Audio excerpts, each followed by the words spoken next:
Bonjour à tous, cette vidéo s'adresse aux futurs propriétaires de Bulldog français. Si j'ai décidé de faire cette vidéo, c'est principalement parce que je me suis rendu compte que le Bulldog français est en train de devenir un effet de mode et je voudrais informer les futurs acquéreurs sur cette race. Alors comment est-ce que moi j'ai découvert le Bulldog français ?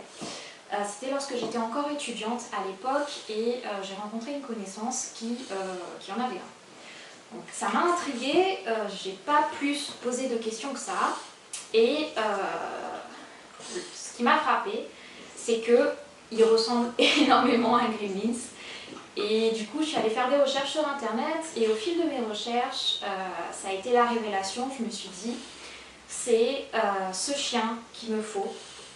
Et je veux qu'il partage ma vie. Faisons un peu d'histoire. Le Bulldog français est un chien qui était utilisé à l'époque pour chasser les rats. Il est devenu ensuite chien de compagnie des aristocrates et des bourgeois. Il figure aujourd'hui toujours dans la catégorie des chiens de compagnie et le Bulldog français fait l'objet d'une médiatisation relativement importante. On trouve des produits divers et variés, des sacs, des statuettes, etc. à l'effigie du Bulldog français, ce qui génère en fait un effet de mode et je voudrais que les futurs acquéreurs prennent conscience que ce chien a une personnalité particulière et que l'acquisition d'un chien, quelle que soit la race, ne se fasse pas par effet de mode, mais en s'étant renseigné sur la race en question, les avantages et les inconvénients. Intéressons-nous désormais au standard du Bulldog français. Le standard, c'est un texte officiel qui a été dicté par le club du Bulldog français et la FCI, la Fédération Cynologique Internationale. Je vous mettrai le lien du standard dans la vidéo. L'aspect général du Bulldog français, c'est un petit molossoïde à face courte, poil ras, oreille droite et une queue aussi naturellement courte. Alors il existe plusieurs couleurs de robe, le fauve, le bringé et ce qu'on appelle plus couramment le caille comme lui, donc blanc avec des taches marron ou des taches noires. Le caractère du Bulldog français, alors c'est un chien qui est très joueur, qui est sociable, mais il est un peu teigneux aussi, donc il ne faut pas le laisser prendre le dessus. J'insiste sur le fait que c'est un chien qui pète et qui rote. Donc ça peut être assez déstabilisant et assez gênant pour l'entourage, pas toujours simple à gérer pour ceux qui n'aiment pas forcément cette race de chien. C'est aussi un pot de colle, comme vous le voyez, il était assis là, il est venu sur moi. Mais c'est un chien qui est super. Intéressons-nous désormais à la santé et à l'entretien du Bulldog français. Il faut savoir que le Bulldog français est un chien qui peut avoir des problèmes respiratoires en raison de sa face écrasée. Il ne faut pas le sortir pendant des heures qui sont très chaudes, toujours avoir de l'eau sur soi et dans l'idéal prévoir un brumisateur puisque ça permet de rafraîchir. Parallèlement à ces problèmes respiratoires, il faut savoir que le Bulldog français peut aussi avoir des problèmes de peau et notamment des problèmes de démodécie. Alors, la démodécie, c'est une maladie qui se développe à cause du démodex, qui est un acarien naturellement présent dans le pelage des chiens et auquel celui-ci développe une allergie. Ça nécessite un traitement qui est relativement long, qui peut aller jusqu'à 1 an et s'il n'est pas pris en compte à temps, ça peut entraîner un amaigrissement du chien, perte de poils, grattage compulsif qui s'infecte, etc. Donc ne vraiment pas négliger ce type de maladie. Ça nécessite un budget qui n'est pas négligeable. En moyenne par mois, j'ai dû dépenser approximativement 70 € en frais vétérinaires. C'est très variable et ça peut augmenter comme diminuer. C'est vraiment un élément à prendre en compte si on décide de prendre un bulldog français. En termes d'entretien quotidien et hebdomadaire, il faut lui nettoyer les oreilles. Parce que vous voyez, il a les oreilles droites, donc elle ramasse beaucoup de poussière. Donc il faut régulièrement les lui nettoyer. Ses plis aussi, comme vous voyez, ils ont des plis ici, les larmes qui coulent. Donc régulièrement nettoyer. Moi, ce que je fais, c'est que je lui mets je ne trouve plus le mot, excusez-moi, de la vaseline entre les plis pour que les larmes coulent et que ça ne s'infecte pas. Il faut aussi régulièrement lui nettoyer en dessous du pli de la queue et les fesses, puisqu'il ne peut pas se nettoyer tout seul.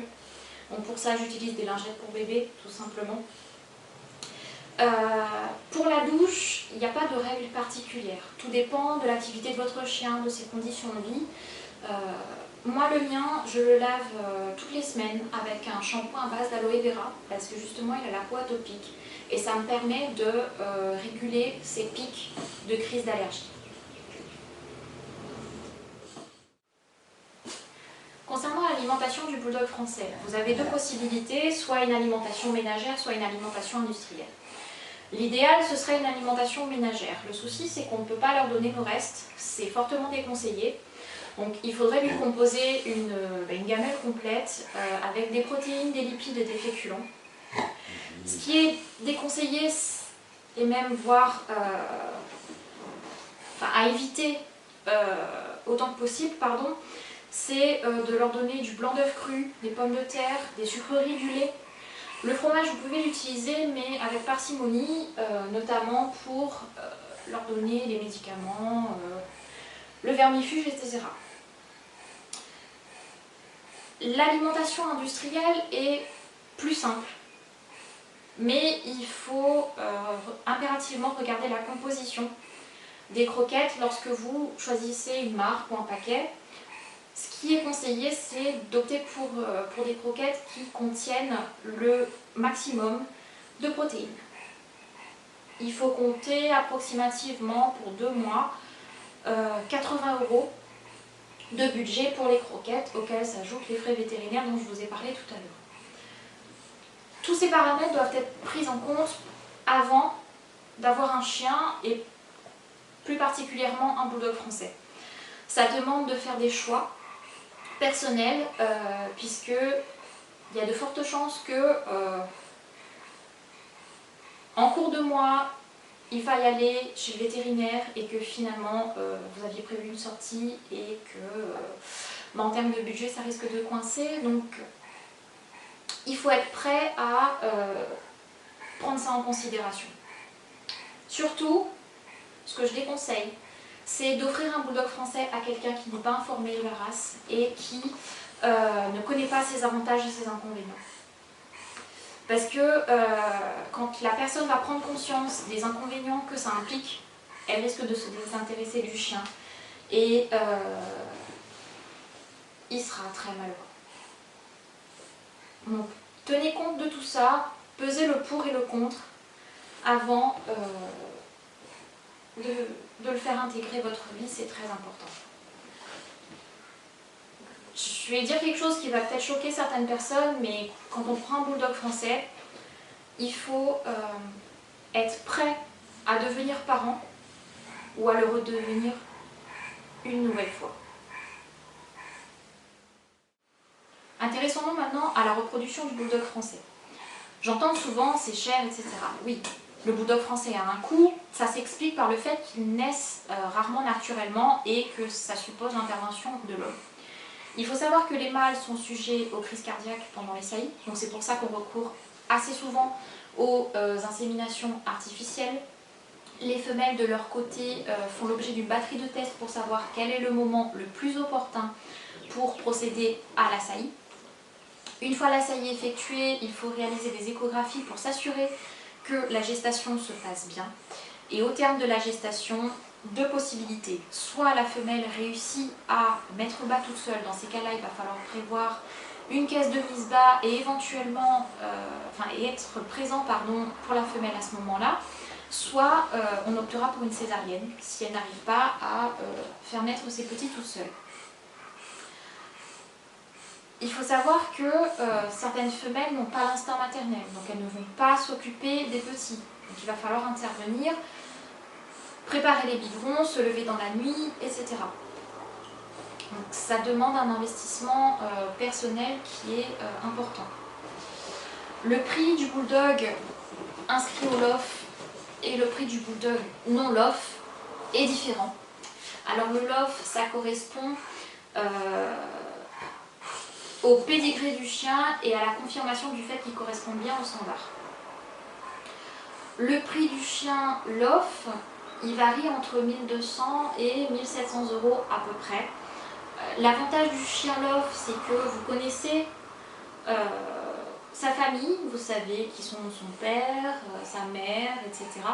Et ça permet d'éviter, de travailler sur la consanguinité et d'éviter celle-ci au maximum pour ne pas que le chien développe des maladies.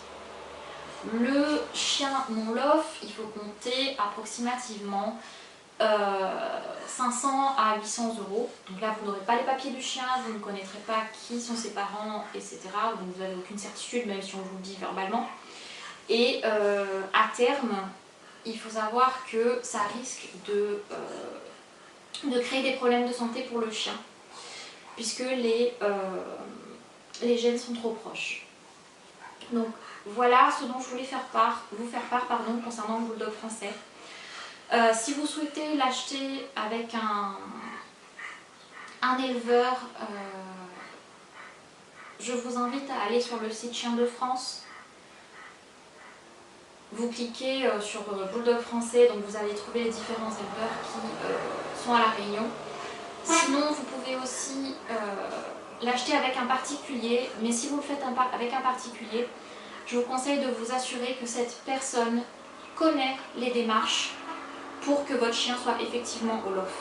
Il arrive que certaines personnes payent le chien au prix du LOF et au final se rendent compte que les papiers n'ont pas été effectués et que leur chien ne pourra pas faire une exposition et être confirmé par rapport au standard. Donc renseignez-vous bien et comme je vous l'ai dit tout à l'heure, pesez le pour et le contre sur l'acquisition de ce chien. Sachez que comme je l'ai dit, c'est un investissement personnel, mais c'est une belle aventure. Donc voilà, j'espère que cette vidéo vous a plu. Si vous avez des questions, des commentaires positifs, négatifs, n'hésitez pas, inscrivez-les en dessous de la vidéo. Merci beaucoup, bye bye.